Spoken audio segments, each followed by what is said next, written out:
Ready to go for our opening face-off here at Tom and Mary Casey Stadium. Good crowd on hand this evening for the spring stomp under the lights here on campus. Second to last home game for UAlbany this season. Off the draw, it is controlled by Moreno. Moreno taking the opening draw. Connor Finger came in. Numbers here in transition. Sent right in front for Doherty, and a save made by Paquette. Rebound loose to Palem, which will reset the shot clock. A bit of a down year for their standards, but consistently a participant and a threat at the national level in men's lacrosse. Near side, a sharp angle try, they score. Johnny Kibe whistles one over Brady Smith and in the visiting Bulldogs have struck first, a minute and 40 seconds into play.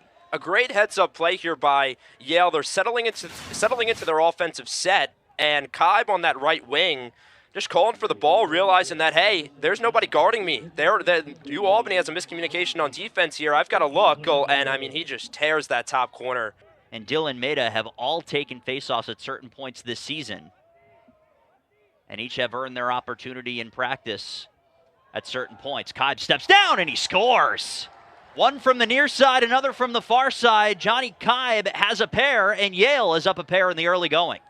Kibe is clearly covered right here. Number 33, Cade Galco, once again, was coming out and trying to pick off that pass. You could see Kibe saying, don't pass it to me, don't pass it.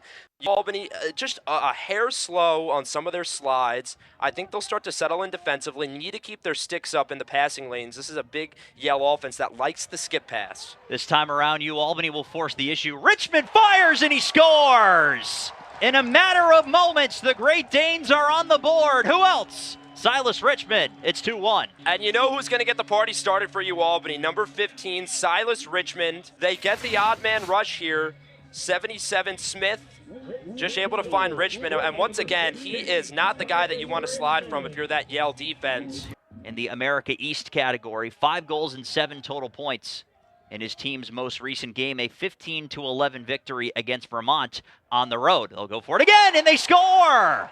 And in a matter of moments, the Great Danes have tied the game. This time, it's Alex Pfeiffer finding Twine with his 10th of the year. Very surprised at how much space Yale has given these UAlbany midfielders to dodge. Pfeiffer with the head of steam out of the box here, able to get to his right hand with a nice sweep and just buries it. Able to step into this one overhand. I mean, there's just no shot that Paquette is going to beat that. UAlbany offensive players, particularly the first line midfield. Moreno tried to knock it forward. He had that for the moment after he had found the ground ball, but it's taken away by the Bulldogs. Quick pace to this one for both sides as they're trying to generate offense off the faceoff, and Yale strikes back. The Bulldogs are back in the lead, 3-2. 5 goals in less than 4 minutes. We are going back and forth here at Casey Stadium, and in transition, once again, Yale not afraid to push the tempo. You see Leo Johnson here. Neeson has good defense, right? But Leo Johnson, one of the best players on this Yale team, able to get his hands free. As UAlbany looks for a lane. Richmond always need to know where he is on the field. Fired, and they score! Back and forth we go. It's Moran, and we're even at 3. What a big-time boxing match we got going on right now. Watch the way the ball spins here, right? Getting that Yale defense to rotate. Richmond driving down the alley, and that's really the biggest thing that he's improved on, and the numbers show is his passing game, right? Near side, the handoff coming from James Reed. Taken away, and Yale will look to counter. One quick pass, now one more to the doorstep, and they score. Strong play by Chris Lyons to catch that pass at a tough angle. His 25th goal of the season, he leads the team, and it's because of plays like this. Great look here from Leo Johnson in transition and just jams it inside because he knows 44 and white has some really soft hands, able to catch that in traffic, trying to balance the crease as well. But it all starts with number 10, Stuzen, with a great job intercepting that pass. Yale has turned the ball over 17 more times than their opponents in total this season. Relatively even now, UAlbany has turned it over 3 times to 2 for the Bulldogs. Popping out and scoring is Ben Wimmer. And surprise, surprise, We're back even at 4. It's Wimmer scoring his second goal of the season. Had 7 last year, his other coming against Bryant. A quick pop out for Ben Wimmer, turning and shooting, and this game is even at 4. You saw it 2 times on that man down. UAlbany's so good of getting their sticks in the passing lanes.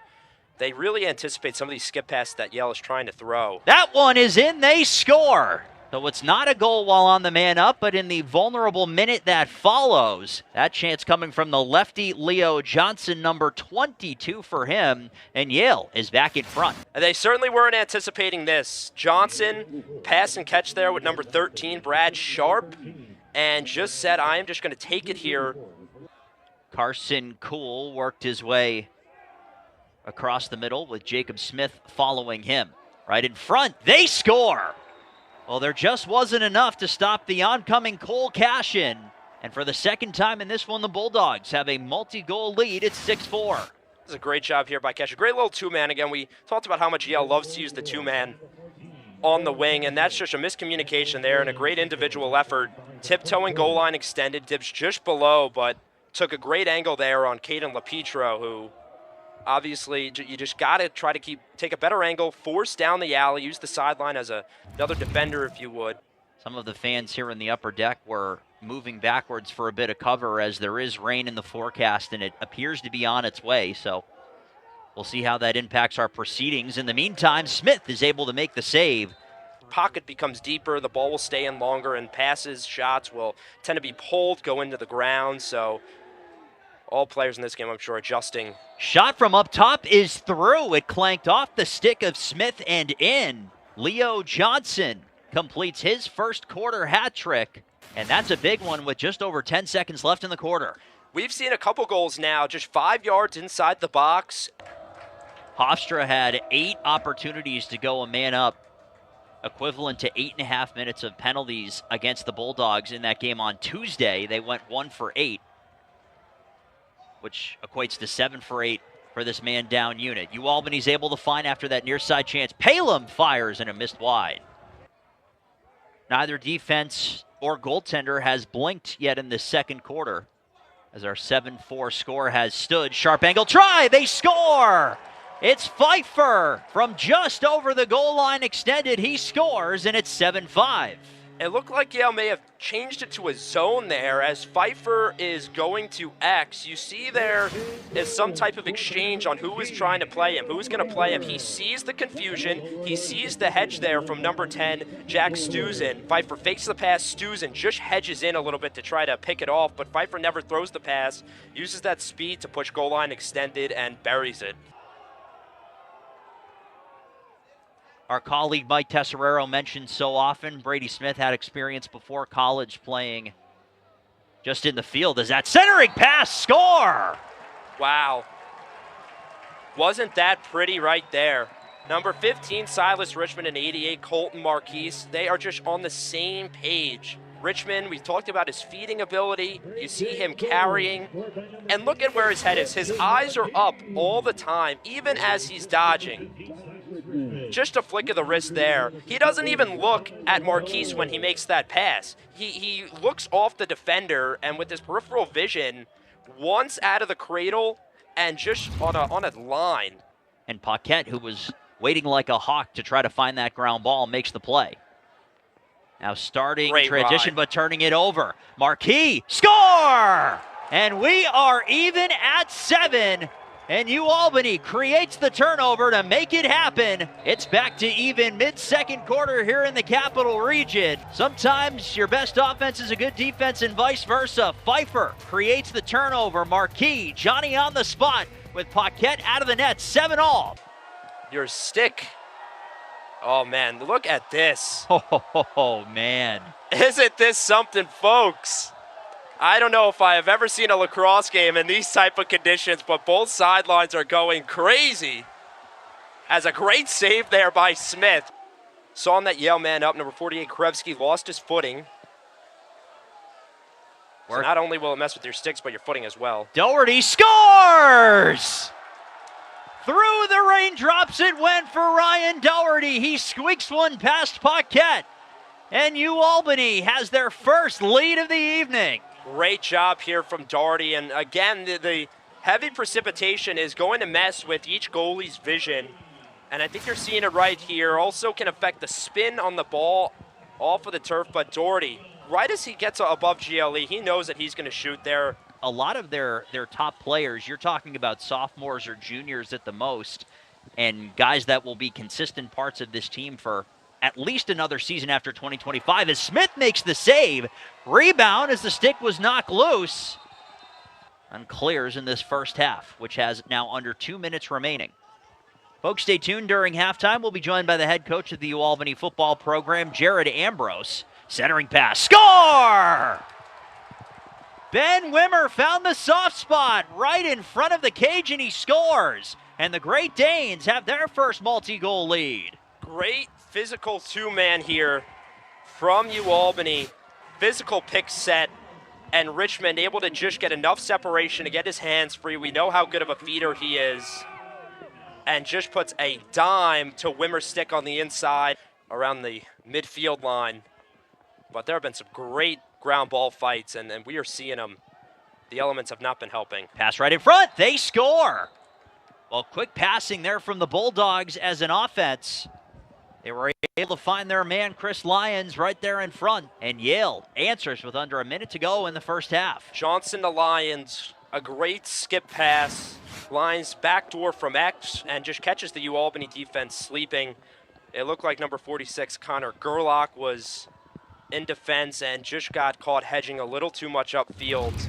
At attack and in the midfield as well. UAlbany in possession, up by a goal. First minute of play, second half. Rain continues to fall here at Tom and Mary Casey Stadium. Here is Kesselring. Sharp angle try, save made by Paquette. Rebound is scooped up off the wet turf by Patrick Pisano. Yeah, not the greatest look there. Heavy pressure once again, but this will lead to a penalty against UAlbany. And a hit laid as a pass was made there as Neeson came in. Another flag was thrown, and that one's in the back of the net. Chaos up the field. Oh, there's going to be a lot to sort out here. Another flag after the play. I think this is going to go against Yale. Will be penalized after the play as well. And then we had a couple flags before the goal. Very interesting turn of events there. So the push is wiped out. This is the penalty that's wiped out here from Marquis.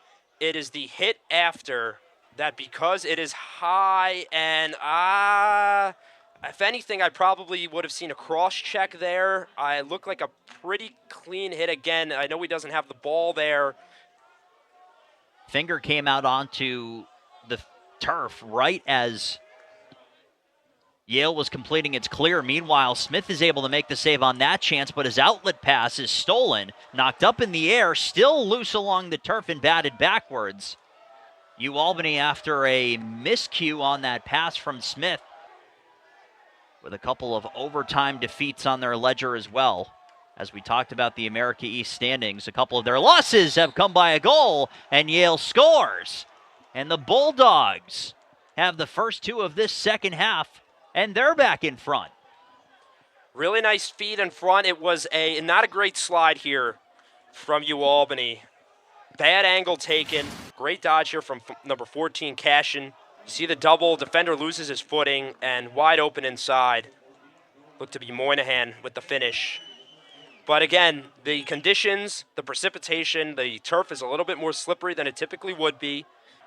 Wimmer just need to get one of these eventually to hit the net here, get a reset or a goal. But I like the UAlbany Great Danes here working the shot clock inside at 30. Doherty goes up top. They score! We are even again at 10 as it's Richmond right along the turf and through. It's 10-all. This is what Richmond does so great. Feeding the ball, he was dishing great passes in the first half, and now in this second half, you're seeing him become a goal scorer. Great look here from Doherty. Typically the other way around, Richmond to Doherty. And Silas Richmond just catches, no cradle. Just catches it across his face. And, I mean, he is just so big, so long.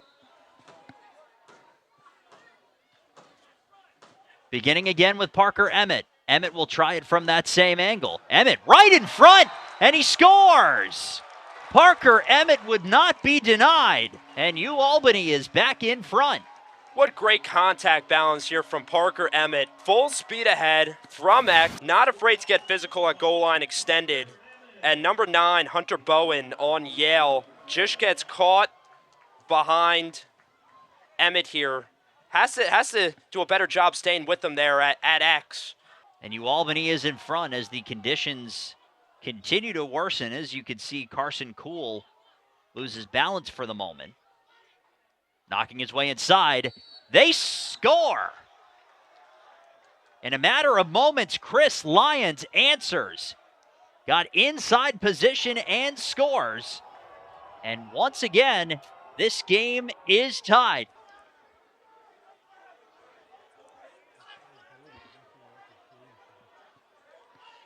Shots and shots on goal relatively even as that one would not go. A flag is thrown for the hit that was laid. Neeson, his second penalty for something similar to that. So to be fair to these officials, Neeson knows the type of game that is being called here, so he's got to be cognizant of that on the defensive end. Yale has had a handful of opportunities to go a man up. They cash in here. A chance right on the near side post for William Sheehan, a player who you mentioned to watch out for. They deliver, and it's 12-11 Bulldogs. Beautiful ball movement here, centering it up top to Chris Lyons. And we mentioned the man-up specialist, number 25, William Sheehan, the junior. UAlbany all-time is 5-5 here at home against the Bulldogs. They're just 1-6 down in New Haven.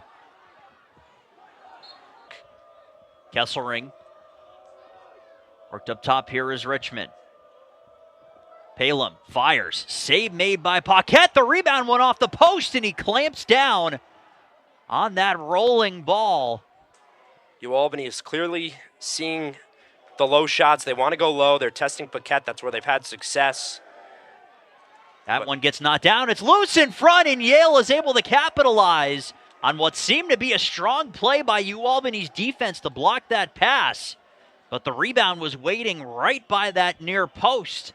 This is a case of just Johnny on the spot right there. I have no idea how that ball kicked around after Neeson deflected it. He somehow batted it almost backward. It hit off the goalie Smith there, actually, and then it ends up bouncing out towards David Anderson.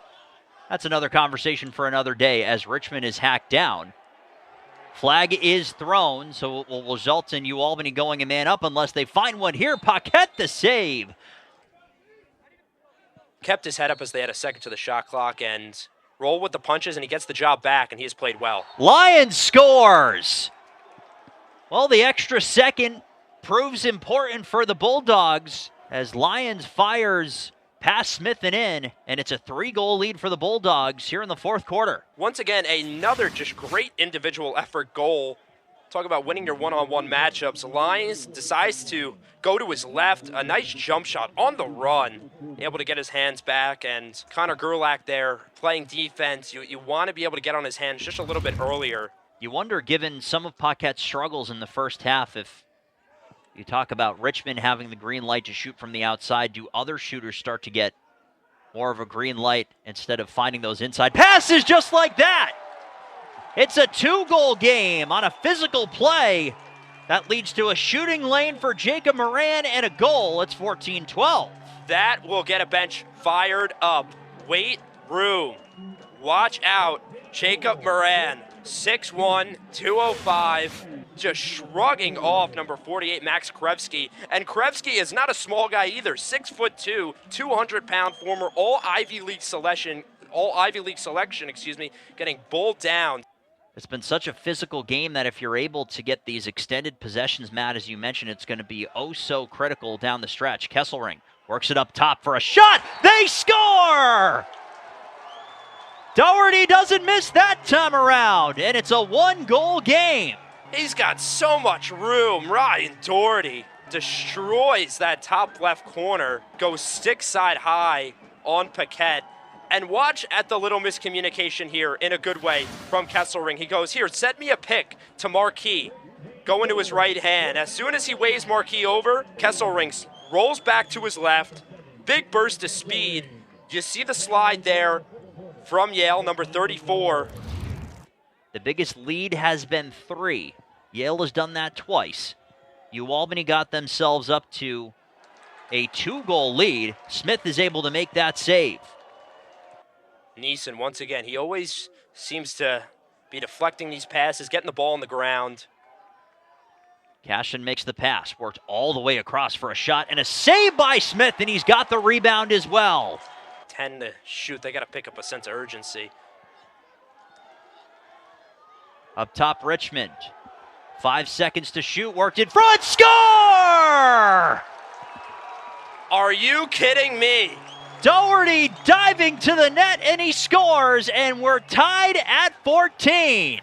Entertainment abound at Tom and Mary Casey Stadium. One more look at the game-tying tally for Ryan Doherty, his 36th.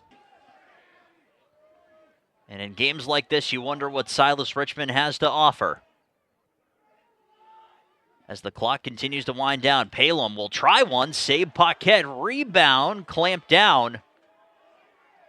And a game that very much feels like it's going to go down to the final possession, whoever ends up getting it. So again, it's about managing the clock at this point just as much as it is getting quality chances as Smith makes the save. Johnny Kaib was able to win the race. Kaib, a pair of goals in the first quarter, got his group off and running. No shortage of goals, as it's been a bit defense optional at certain points in this game, but now both defenses look for counters, and Smith makes yet another save down the stretch. If he doesn't, it shows that he likes the matchups and he likes the UAlbany defensive unit out there enough to. Krevsky lost the ball. UAlbany has no timeouts. Under 10 to go. Smith's pass gets blocked, but it's scooped up there by Galko, who will fling one the length of the field, and it's caught and sent back the other way by the Bulldogs. And after all is said and done, we are even at 14. This is Yale's first overtime game of the season, as well as their first 1-goal game, win, lose, or draw. Was looking to work a pass in front. Instead, it goes back behind the net. Centering feed, no one home. And Yale will take over. Yeah, just a bit of a force. Yale Bulldogs with numbers. gonna push. Shooting, save made by Smith. And the rebound taken away by Neeson. I mean, are you kidding me? Brady Smith on fire. Here we go on the other end. Doherty, pass in front to the cage. They score! Colton Marquis, your winner tonight. Oh my goodness. It's shaking here at Bob Ford Field. The crowd is going crazy. And the Great Danes walking off the Yale Bulldogs.